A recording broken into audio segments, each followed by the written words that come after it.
Hey guys, welcome to the after show for Houdini and Doyle. We're going to talk about episode 3 titled In Manus Dei, which is in God's Hands. Stay tuned. You're tuning into the destination for TV superfan discussion, AFTERBUZZ TV. And now, let the buzz begin. I like that though. It could be In God's Hands. In God's Hands. It's a new episode title. We've changed it. Anyway. Well, hey guys, welcome to the after show for Houdini and Doyle. Welcome, welcome. I'm your host, Kari Lane. You can find me online at Kari D Lane. And just because this is the Victorian kind of show, I've done it again. I wanted to show you. I'm going to turn around real quick so you can... Yeah. Look at that. That's commitment. Got my braids, yes. Yeah. Anyway, and I'm joined by my awesome co-hosts. My name's Ty Matthews. You can find me on Twitter, on Instagram at Ty Matthews PMA, as well as most wrestling related after shows. You know, that stuff. And I'm Frank Moran. You can follow me on Twitter at HappyGoJackie. All right. So a little thing that we're adding to this show was a little bit of fact versus fiction. I've been reading some on the relationship of Harry and Doyle. So real quick, Doyle, one of his big reasons probably to get into spirituality or spiritualism was he lost 11 family members in the Great War, so World War One. So just a couple, and that might make you want to communicate with the other side. Right after that many, you know. And Houdini started off doing fake seance-like performances, so he actually was doing these seance things, so that was kind of interesting. Something a little different for the show, Houdini was married at 23, which he seems a little older than 23 in the show. Mm-hmm. Clearly not married. Some artistic liberties, you know. A little bit. Because then we can't have our little love triangle. But then again, Doyle's committed, but side note. Well, true. And I mean, for the fact for that is Doyle's first wife, she does, of course, she has tuberculosis. She does pass away in real life, and he does remarry. So They're real. So Adelaide could be up. How much liberty are we taking? And then also Houdini was sometimes billed as Sherlock Holmes eclipsed. So that's kind of interesting that he was compared to Sherlock Holmes. And then a real quick quote by Houdini was, "At the time, I appreciated the fact that I surprised my clients, but while aware of the fact that I was deceiving them." And then another quote, "Spiritualism is nothing more or less than mental intoxication." I feel the show kind of captures that essence of of Houdini's personality. We'll get more into Doyle. I just started reading, so that's as much as I got. But hope you guys like that. Let us know if you like the kind of little bit of the fact and historical aspects of the show. Let's just jump in now. So we start with the church tent revival of the faith healers. What a fun way for this show to go, right? I was like, totally appropriate, right? Yeah. What do you guys think of the episode? I mean, again, it's one of those things where it's interesting to go back to more turn of the century, where you see how people react to like faith healers. Something we may look at with certainly the healthy dose of skepticism today, but back then when it was more of a new thing, a new approach, where people are just really blown away. It's always interesting to go at kind of that way back look, how things and how it was perceived. Pretty sure they still go on. They still too much, yeah. I'm like, but yeah, I wrote that down too. People are just so trusting and accepting of like, oh, of course it's true. Well, and yeah, in the face of such kind of charisma and such energy, people are willing to. I mean, Houdini explains the placebo effect. You know, people want to believe, and it's interesting. I mean, obviously, Houdini the skeptic. The parallels, you know, you can draw between faith healing and between stage magic are so many. You know, it just takes that strong personality and that charisma to make someone a believer. Oh yeah. And then we have our doubter in the audience start to cough up blood because he's such a heretic and denounces God. Oh my. That's true. I mean, and Downing does say, like, you know, if you talk about him like this, you pay for it. So I don't know what's going down. Right. Then we jump to Arthur with his wife as a flashback. Aw. They're getting frisky. Look at him go. It's his wife. He has 2 kids. Yeah, I mean, just the fact of like putting your kind of fingers just a little bit behind the zipper of the dress. Unbuckling that. Yeah, look at that. She's like, hook it up, and he's like, undone. Oh yeah. Like, ooh, hello. Yes. And just a few kisses would be enough to tide you over. Oh yeah, no. I was thinking he's like, no, I need more now. That just entices more. Yeah, exactly. No. Yeah, come on, guys. How often your leg gives you 1 and you're like, oh yeah, that's it. That's good enough for me. She's trying the placebo effect as well. Yeah. But then it has a nice, wonderful cut to real life and how painful of packing up her dresses. Yeah, there was a nice transition shot for there because I was figuring like it seemed like the way he was so still. I was like, are they going to do some kind of like passage through time? And that was just nice the way the lighting shifted, kind of changed that. Sure. Well, it's so happy and warm to like dark and somber. Yeah, like starting. I mean, really losing hope at this point. You know. And the daughter's like, no, she's got to come home. And then you're just like, and it doesn't help that he's spending all this time with Houdini, who is just like kind of trying to prove at every turn that there is nothing left afterwards. Yes.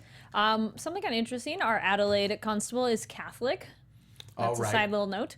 And then she believes Harry about our faith healer that it's all a scam. And I love that kind of that conversation that they have, that it's not that she doesn't believe in the hand of God, it's that she doesn't think that just anyone can channel it. Yes. You know, and that's why she can still have faith and yet think that faith healing is a crock of shit. Yeah. Well, that was a discussion of having faith, but yet being open-minded and not believing anything you just see, which is, she's a little bit more of needs proof. Yeah, well, it's almost like Houdini says too. It's like, why doesn't he have somebody grow back a limb? Something like that, something that you could actually tangibly see. Yes, exactly. And then we find out that Fred, our man who died, our poor man who died, but apparently from his wife, he did have the flu, supposedly, and him and his wife were trying to have a child, but it wasn't working out so well. So they were jumping around a little bit. And then we got Marines. Marines, do we think it's an S or just a G? Marine, our our chief inspector. I always thought it was... I heard an S, but... I don't know. I always thought it was Merrin, just Marin, but I don't know. Because it could be when they're talking about him, there's an S in like, the discussion of him. Oh, right. He's trying to assert his authority. Not so good. No. Right. I love that. I'm in charge. The trick with the handkerchief. Yes! My wife gave me that. Oh, ew. What's this? Here you go. Yeah. Well, because there was one point later in the show where Houdini says, like, I have to go. I have to do a matinee. Yes. Where it's like, yeah, I mean, I guess they really aren't police, so they can just walk away at any time. There's really no consequence. You can just leave this case at any time. I like how often they hang out at the police station. Yeah. You know. And they're not police. Oh, the good old 1900s. And I really thought that they were going to continue with the device of just like finding out from a newspaper article. Like, no, they kind of. I'm kind of, well, it would be a cute thing, but it would probably get old. Right, exactly. Yes. Yeah. Then we get to meet I heard it is Elias? Elias. There we go. I just wrote weird. Elias Downey. I like it is unwise to insult a servant of God. Ooh, and Houdini's like, is that a threat? Yeah. Call him out on that one. I love the back and forth between the two of them. Yeah. Oh, that was so fun. What did you think of that one? In fact, because it's just not just him trying to just kind of get one up on Downey, but also serving as a distraction for Doyle and Stratton to be able to go and do a little examination. Exactly. Just put their hands all over the body. Just check out the demo. And no other this. mourners noticed. Right, exactly. I guess Houdini and Downey's thing was pretty big. Yeah. They put on enough of a scene with like Houdini begging to be struck down in a church. Yes. And then we find out Doyle kind of suggests that it was dengue fever. It's like a tropical disease because of the rashes he had and his tan. And the tan line, yeah. Because of course we all check for tan lines first. Of course. Yeah. Well, Okay. In England. Yeah. And then we learn that there's been multiple deaths after heresy at these revival shows. Very suspicious. Fishy. Yes. The game is afoot. I just wish that guy would pop up in every episode. Like, I still want Sherlock to come back. It might. He's just a super fan. Well, jumping ahead, I like how Doyle praying to God, like, I'm sorry I killed Sherlock Holmes. You probably like Dickens more. Oh, that was so cute and sad. And then we got Houdini. I like his insistency. His trying to insist that we need to shut this guy down because people are dying. Right. You know, this is serious business. It's not just that he's, like conning people. Yeah. It's that now people are actually dying. Yeah, it's a little serious. And then we go to the revival again, and Houdini brings up, like you said, the placebo effect because it's plants, sleight of hand. What do you think of let me pull out your tumor? I love that. Well, that reminded me, did you ever see the movie Man on the Moon about Andy Kaufman? Yes. So like starring Jim Carrey. Yeah. Obviously late in the movie after Andy Kaufman is diagnosed with cancer, he goes to a faith healer, and that exact thing happens where he, kind of pretends to pull this thing out, and Andy Kaufman sort of sees that it's all, trickery. Yeah. But that's what reminded me of this. So like as soon as he started pulling for it, I was like, It was a good trick. It's a good sleight of hand. Makes you gizzard. But also just like knowing, so Houdini at some point like palmed a chicken gizzard from somewhere, just on the off chance, like I'm gonna happen to be near somebody that just happens to have like a tumor issue, and like a bloody gizzard at that. Like... His hands weren't that messy after either. No. Oh well, that's okay. That's why he's one of the greatest illusionists. You're Yes, always prepared. you know he is. You never know when you're gonna need a gizzard. You know? Exactly. So he did his healing, but then he starts throwing up. Food poisoning, maybe. Also suspicious. What's going down? Then we get to Doyle, and he uses Downey to heal his wife, which totally makes sense. If you got this faith healer, so I got my woman back home, need help. Even a little inkling of faith, yeah. But real quick, right after the food poisoning, we see that woman on crutches. Yes. That Adelaide even says, like, look, unless she's been faking for like months and months or maybe years, like she's not a plant, and we see her walk. After conveniently right after Houdini jets out of the. He doesn't get to see it out of the tent. Yeah. But. Yeah. Who knows what's going on? Yes, it was interesting. But I like that Adelaide could vouch. Like I know her. Right. She's not a plant. And then Doyle needs to have faith to prove his faith to heal his wife. That Downey says. True, because it's almost like I feel like your expectations get so high when you see somebody make somebody walk right in front of you. Like, all right, so my wife should immediately wake up. Right. Exactly. Yeah. And if she's not, then what's going on? This is it's not working. Garbage. What's going down? Exactly. But then lo and behold, she wakes up. Yeah, I saw you just react as I was we were like, watching that scene. Like, please. Oh, this is gonna happen. I was like, is she really gonna wake up? I was really surprised at that. I was, but I'm with Houdini of coincidence. Sure. Yeah. And, she's been under 6 months. And I still kind of go, how are they keeping her not from dying of... They can't give her fluids and nutrients. And, right. Well, it did seem like she had sort of like an IV in her arm. It looked like a blood one, though. So it'd be just like a constant blood transfusion, but she's not eating for 6 months. No, true. Right, and you've got bed sores, so you've got to be constantly being rotated, especially back then. Yeah. Oh, yeah. We'll ignore those bits. We're like, nah. And then we have...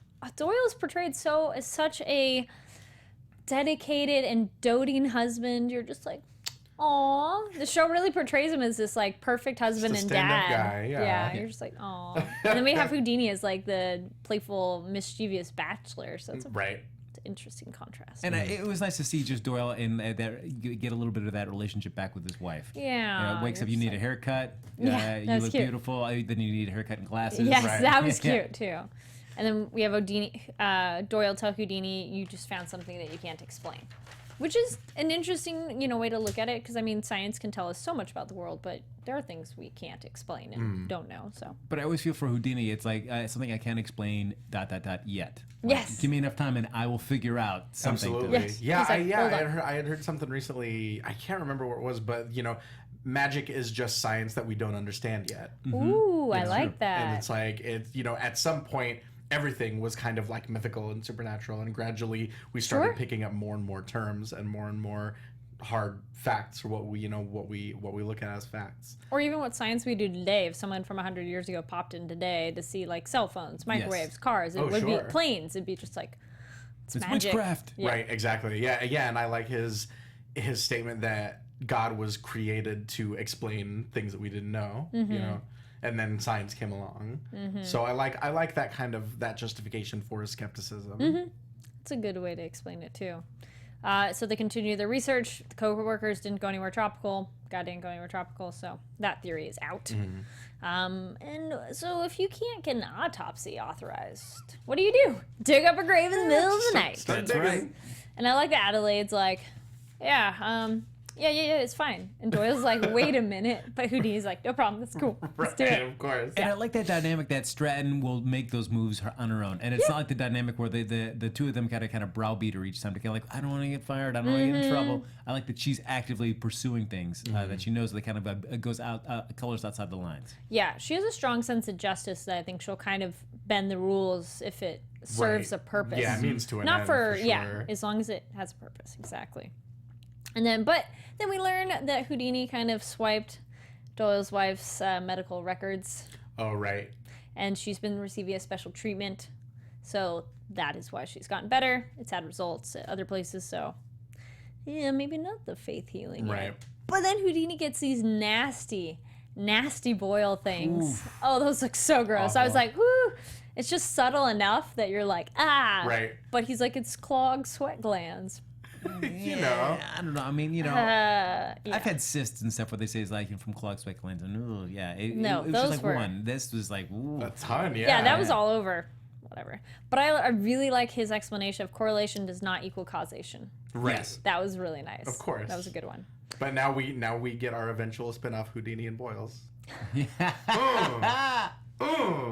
Where's our snare? Right, where's our rim shot, guys? Oh, well. Then we get Doyle doing the autopsy because they're like, well, now we have the body. We may as well. Okay, I don't know so much about the medical time period, but I would think something to cover your face. Just saying. Yes. Oh, during an autopsy? Yeah, just something. I don't even think he really had gloves. I mean, he had his clothes covered. How convenient. But no gloves. All right, fine. And nothing on your face. And when did embalming start becoming a common practice? That's a good question. I thought it would already been in place by this point, but I guess I'm wrong. Yeah, because this was 1901, so yeah, I don't know. Well, cuts open the body and some poisonous gas comes out, and a cockroach as well. Of course. Yes. Talked about I was telling them the urban legend / semi-possible truth of cockroaches crawling in like homeless people's mouths and nesting inside, and people going to the emergency room and cutting out. Ugh. See, I could watch Doyle cut homeboy's chest open, but the second I see a Cockroach on the- cockroach, you're like, nope, I'm out. I'm out. That's like the viral video when they hit the spider and it like is that. Yes. Oh no. Oh, I like how both of you have the same. Nope. Yep. Nope. That's a cut for me. Ooh. And then Doyle like, oh, what is that gas thing? And falls over and passes out. Right. It was Paraphrasing, of course. Yes. How scientific of him. It's great. I've smelled something really terrible kind of face. Yeah. He's like, That oh was no. awesome. I And luckily cannot he get enough. didn't of hit this guy. anything on the way down because that's another dangerous one of like, sure. what if you hit a ledge and whatever. It's just $1 Million Baby. Just, Oh yeah. Right? And so we know he's been murdered. It's poison. So they think, normally murder can be closer to home, so we should check the wife. Which I was going to say murder, I don't know any statistics of it, but that actually is a common form of murder for women is to do poison. Because it is more subtle and it's a less aggressive thing. I mean, I don't know the statistics on it, but I just remember I've heard that before. Like less likely to do, I think we talked about this with suicide. Was that this program? Like women committing suicide? That might have been Magicians. Yeah.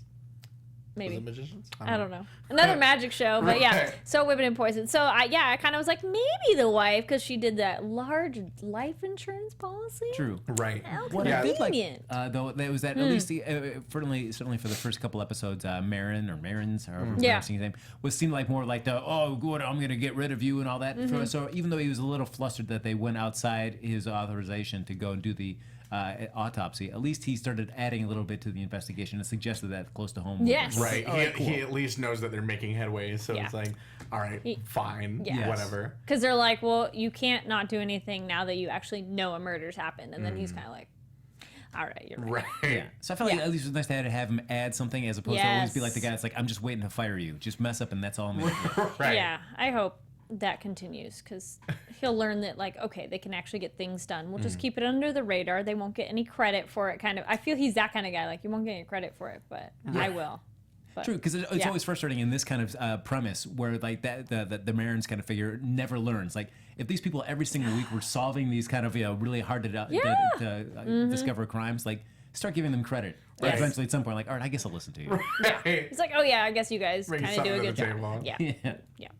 And then while they're exploring the woman's house, and they find the pencil, which has a hotel number, or not number, name on it. Right. And they're like, what could she have possibly doing at a hotel? And then, Doyle's taking pencil rubbings of Yes, the notebook. I like that. I cannot get enough when people do those. Right? things. I love that. So cool. You're like, it's a great technique. I mean, it totally makes sense. Because we find out that, the gas that knocked Doyle out was a combination of cyanide and the gastric acid in Fred's stomach. And so, apple seeds are a core component of cyanide. But then it turns out it's just a recipe for apple fritters, you know.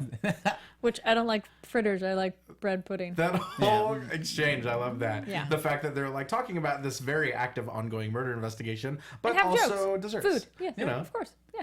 I just wish my life was exciting enough that I could do a pencil rubbing and find something like really cool or important. really like, exciting. It's such a cool thing you can try at home. Yeah. Like, oh, I've done a pencil rubbing, but I never uncover anything like really awesome. Right. It's just like it's a bunch of things I've scribbled myself. And just Exactly. Like, oh, I remember when I wrote that. You go to your friend's house and you're like, you find a pad of paper. Hold on, I must do this. And then we kind of commented on how Houdini just slipped out. I have a matinee. See ya. Well, Peace out. I gotta go do my job. Yep. And then, but he had to be broken out during his show. Nice turn off the pilot episode. Where Yes. you can see that It going. was a good switch Yeah. of what was going down. Because, yeah, it wasn't exactly perfect. And I'd be curious, like, to just read in real life how often Houdini found himself in that situation where an act kind of went sour like that. Yeah.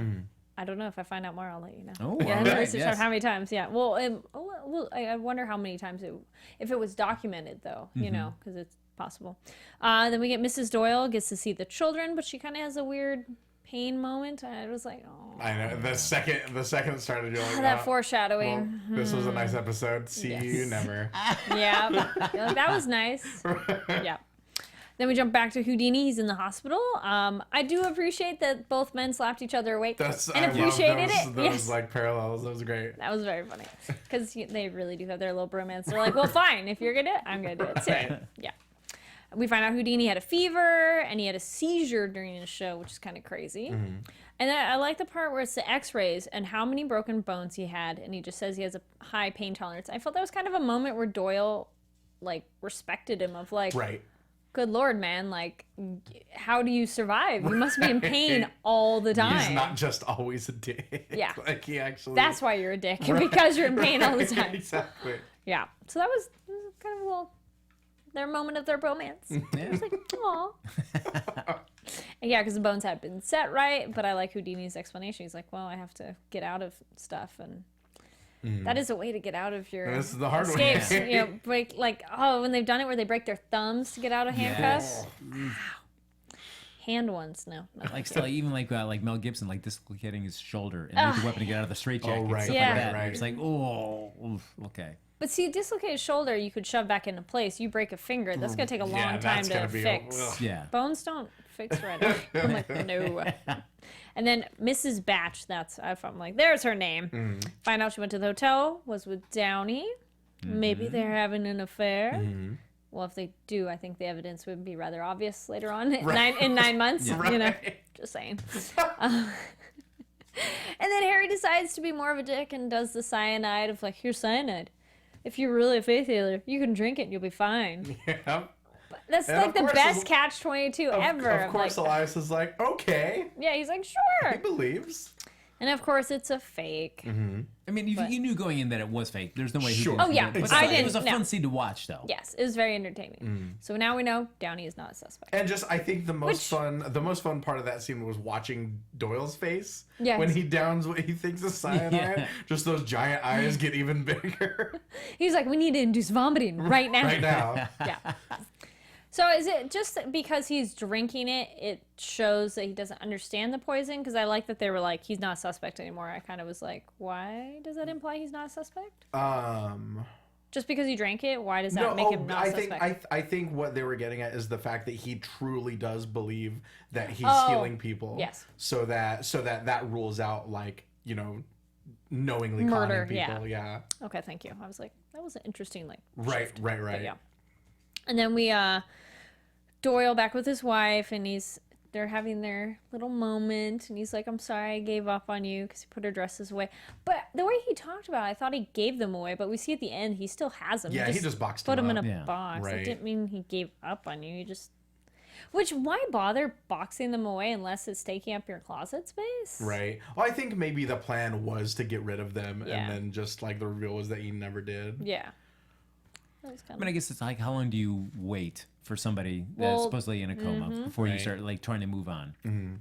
That's been a thing in current events. Well, not right now, but there was that famous one where the woman was in a coma for like years and the family was like, no. Right. but someone else in the family was like, yes, that's what she would have wanted. And I mean, he would be the legal representation for her, and he would make the decision. But no, I mean, after 5-6 hours, I'd be ready to just like, I got to move on, guys. It's time to go. 5 to 6 hours. Ouch. Ouch. Whoo. I feel sorry for your future spouse. So it's close, huh? Let's start boxing them up, right? I don't know. Well, it was a good run. That was on something else though. Of damn, I'm blanking out. But they have have you had a discussion with your significant other of how long you would allow them to be that way before you pull the plug? Oh man. And I was like, no, I've had that discussion before with people of like, no, of like, if it's if I'm a vegetable and I'm gone, like, no, thank you. Right. Don't keep my body around. That's creepy. But that, I don't know what movie. Not familiar? No. Okay. No, it's like, no. I would want them to always be. Don't ever pull the plug. I want you all to be trapped Forever. In my, trapped within this limbo state. There's always a slim chance. Yeah. Oh no, I know what movie it was. It's an Indian film called Waiting, and they're like, I haven't had that discussion before with my spouse, but I'm like, I think that could be something you would talk about at some point of like, Right. Nobody has hypothetical questions. Zombie apocalypse ones too. Okay, just me. What is your zombie apocalypse question? Oh, I've prepared. We got food supply, where are we water hiding? supply, all kinds of stuff. That's great. All right. Take it a little too seriously, but whatever. But when We the time digress. comes, we won't be laughing exactly. then. Yes. Then we get back to, Doyle with his wife, but she feels it's his faith that has brought her back, which is so sweet that she's like, no, sweetie, it's okay. Right. Don't feel bad. So great little wife there too. We see her for the first time. And the last.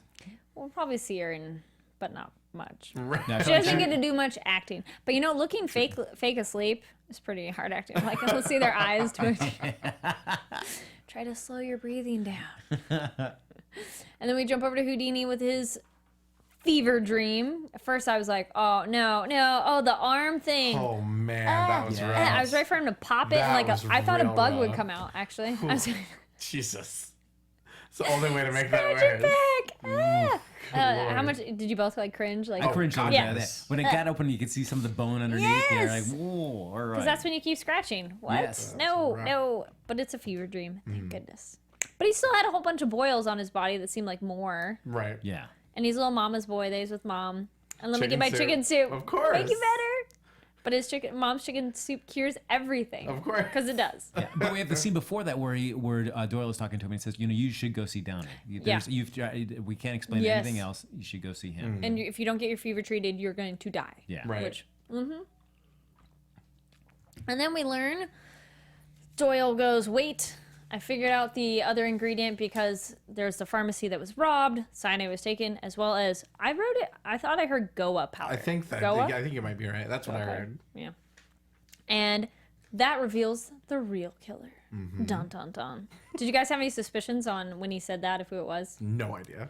I wasn't sure if it was going to be who it turned out to be, or also possibly the muscle guy for Downey.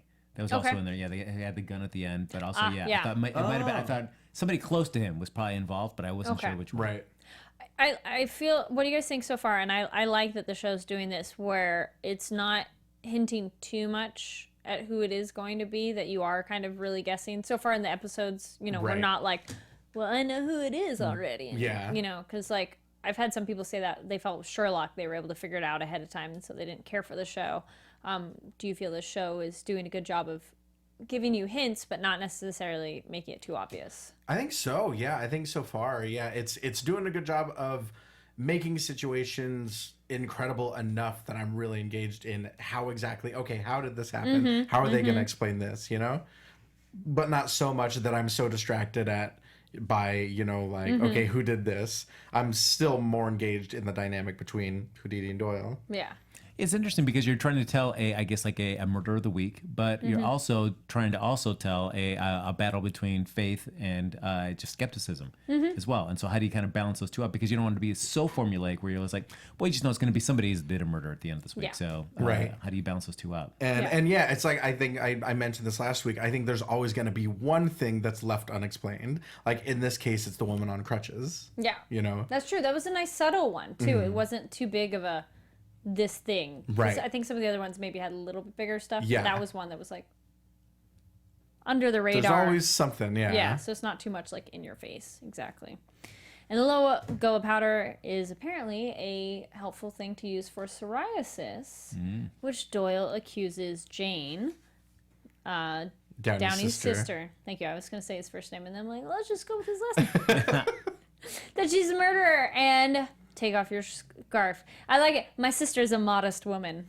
Right. Good way to save her and not even know that you're helping her out there. Like, Right. yeah. And yeah, I love that Elias truly believed it, and he's, I mean, kind of innocent in all this, you know, like she's been the one that's been literally murdering the skeptics, and even though the means might be noble, I think that she still is trying to spread the good word. She's just killing anyone that gets in the way. She's slightly deranged. You know. Her felt the deaths of non-believers help the others. And it's interesting that Doyle, even though he wants to believe, that he's still, when faced with the information and the evidence, that he will, because he's first like, you're cured, when you were cured from pneumonia, it just happened to be just a happenstance, that just lucky coincidence, that he kind of faith healed you at that same time. Yeah.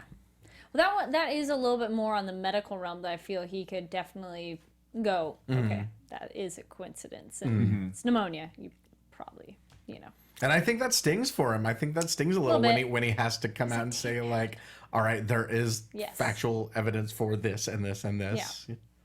Yeah, and then we get Elias. There we go. I'm like, I want to call him Elias. I'm like, no, Elias. He's like, oh yeah, I'll just pull the gun on my sister because it's fine. If I shoot her, I can heal her. And she's like, no. She has to finally admit, She's like, please don't do that. Right. And his little heart is broken. His eyes are just like, you've lied to me. And I felt kind of bad for him. Yeah.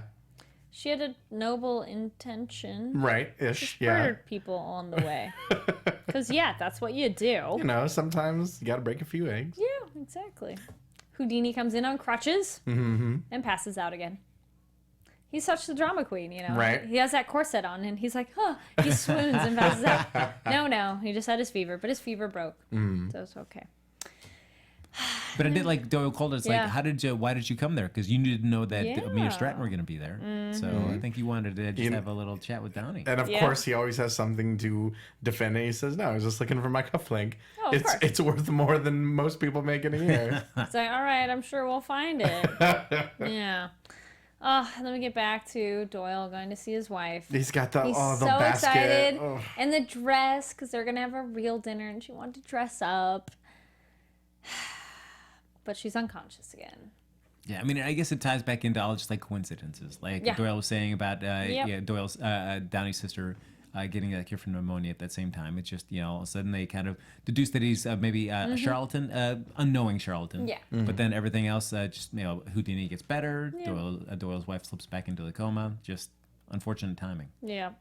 But then it's sweet because he's with his daughter, and she's like, here, I'll help you put the clothes back in the closet. Yeah. And they're like, no, Mom's coming home. But it was sweet because it wasn't like, don't worry, Mom's coming home. It was just a non-dialogue. Let me just put stuff away. Yeah, like there's still hope. Yeah. And then back with that, I like how Doyle points out, he's like, maybe you were having those bothersome bodily problems because of your faith and your thought process on it all. Because he's like, yeah, maybe you magically healed after this guy was disproved, so maybe it was a mental connection as well. Right. I don't know. What do you guys think? Houdini's own placebo effect on himself. Yeah, Yeah, it's true. I think so. Maybe. We're close to predictions, but not yet. But any other comments on the episode? No, I really liked it, especially the gentleman that played Elias. I was really in all the scenes and really kind of compelled by all of his interactions, especially with Jane at the end.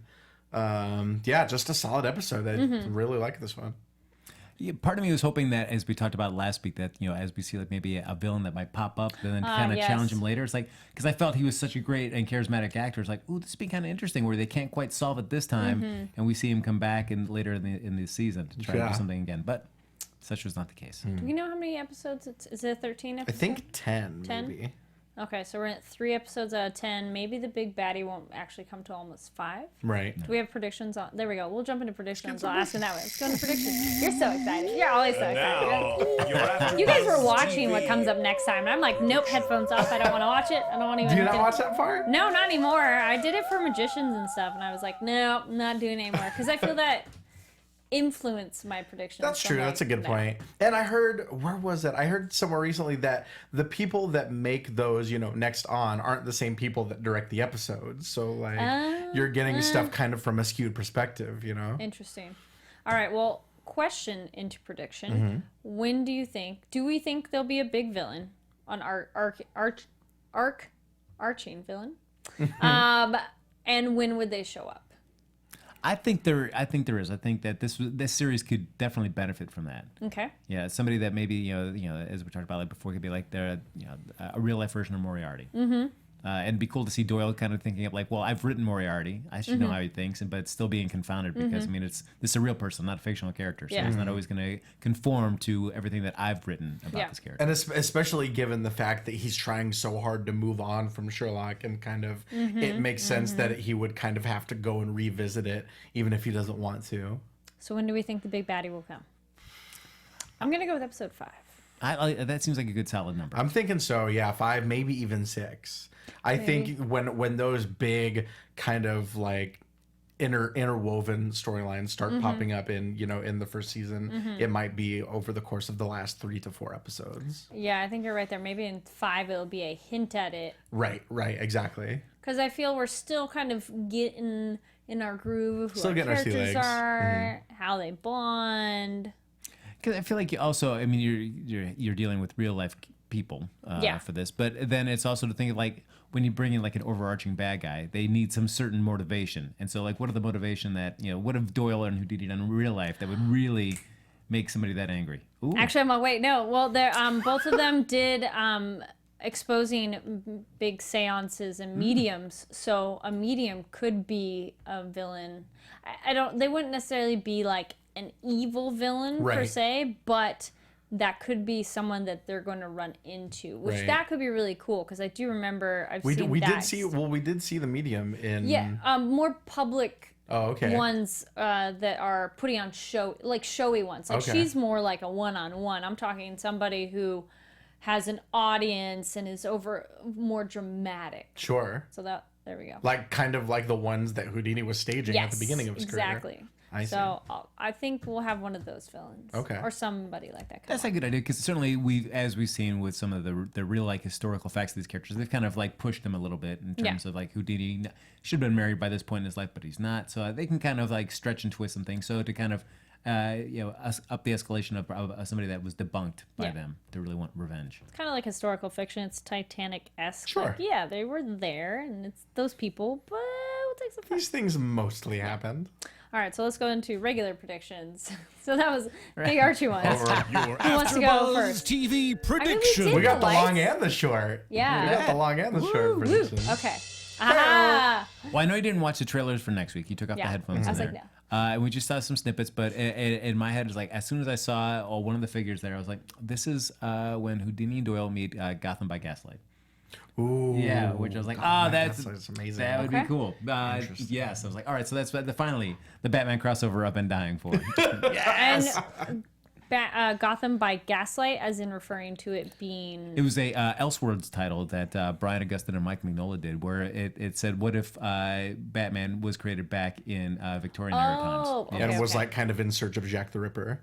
Oh, that's pretty cool. Wait, is that a real thing? It is, yeah. Oh, it's a great book. It is. Okay. It's just like a one-issue story that they did. Okay. But fantastic. Well, because Gaslight's a really cool movie made in the 40s. There's 2 of them. There's a British one. There's Ingrid Bergman one. I think Ingrid Bergman is 44 and the British one's 42. One of the few cases where the remake's actually better. But in that version, gaslighting in that sense means like screwing around with somebody, trying to make them think yes. Pretty much convincing them they're insane. Like, so you did this, right? And like continually reaffirming that something's wrong with them, and that's how the term gaslighting came about. Interesting. Nobody uses that enough these days. I love that because I love that term gaslighting, but nobody uses that much anymore. Well, you guys want to know what it means and why? Yeah. Okay, so what it is, and she figures it out. I read the play as well. That one is this woman's husband is messing with her, and she knows he comes home secretly because the gas lights adjust when he turns a gas light on upstairs. So then she knows he's back in the house because he sneaks out of the house and comes back in because he's looking for hidden jewels.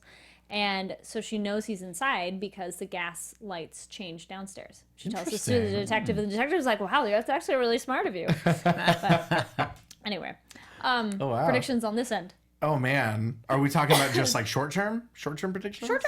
I feel short and long. Haha. We can do that. All of them. God, I don't even know. I think at one point we've got to have a moment where Marin's just like the Victorian equivalent of like turn in your badge and your gun. You're off the case. But I mean, I guess we kind of see that every week where they have to operate outside as means. So I don't know. But we haven't seen anything that they so far where they've really embarrassed the police department. Right. So that would be interesting to see something like that, as you're saying. Yeah. You got to get that moment. And nobody takes them seriously because it's a female constable, so they're kind of like, meh, whatever if she messes up. Exactly. I think we'll eventually see a second date between her and Houdini. Okay. He'll finally wear her down. Yeah. Who knows? Well, I think that we did get Kari's reaction too when Houdini's like Doyle says like, "Did you get going out for a second date?" She turned me down. She must not be into men, women. I know Kari enjoyed that. I've actually heard that. I actually had someone say that to me. When I turned them down, they're like, "Oh, I thought you were a lesbian because I turned them down." I was like, are you kidding me? Oh, no. Because I said no to you, it means I'm gay. Okay. Wow, you must really think highly of yourself. Oof, yeah. No, it really does happen. So. Oh, wow. Yeah, but just wait for Adelaide to hear that, and then she'd be like, "Of course, that's something that Houdini would say. Oh, that this interpretation of Houdini would say." Yes. But yeah. Anyway, I know, like, a lot of fun. I hope you guys enjoy our random digressings, know. but they're entertaining and somehow related. Yeah, I feel my predictions long term. I think a medium should come in at some point, but a more a public showmanship one where it's definitely fake.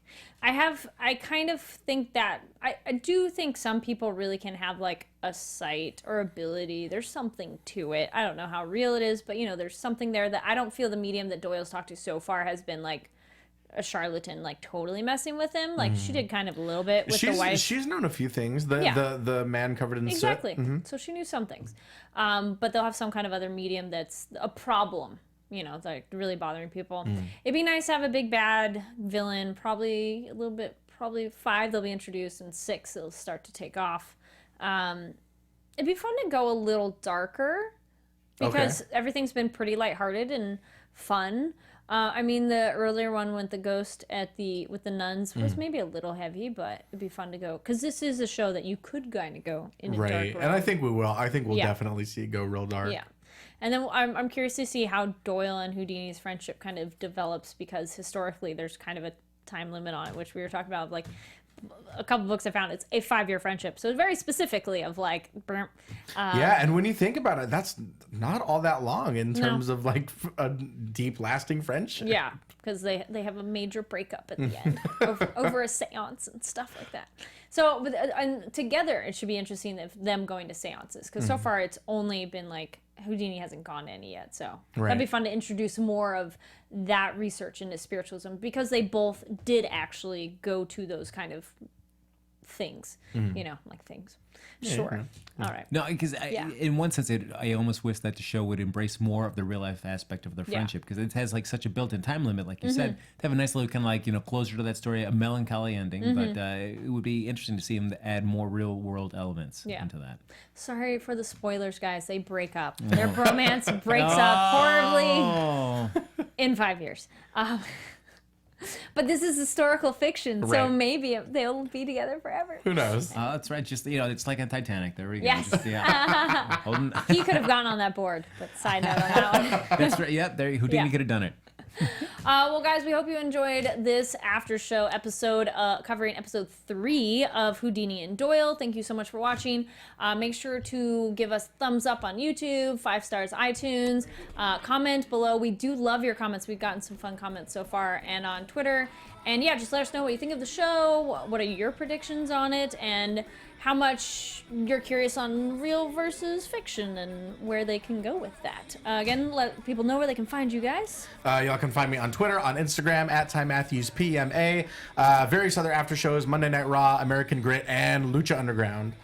And you can follow me on Twitter at HappyGoJackie, and then check me out tomorrow night at 11 p.m. with Kari and Lucretia Lyon for The Night Manager. Yes, exciting. And oh, quick note. We did notice that the son of Doyle is the son on The Night Manager. I was like, wait, we've seen that kid. But my name is Kari Lane. You can find me online at Kari D Lane. That's Karidlane. And you can find me tomorrow night on Night Manager, earlier on Mondays for Hunters, and Wednesdays for Vikings. Thank you so much for watching. Hope you guys enjoyed our episode. And yeah, like, subscribe, all those things for all the awesome AfterBuzz social media sites. And we'll see you next week.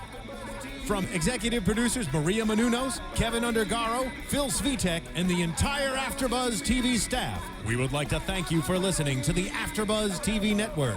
To watch or listen to other after shows and post comments or questions, be sure to visit AfterBuzzTV.com.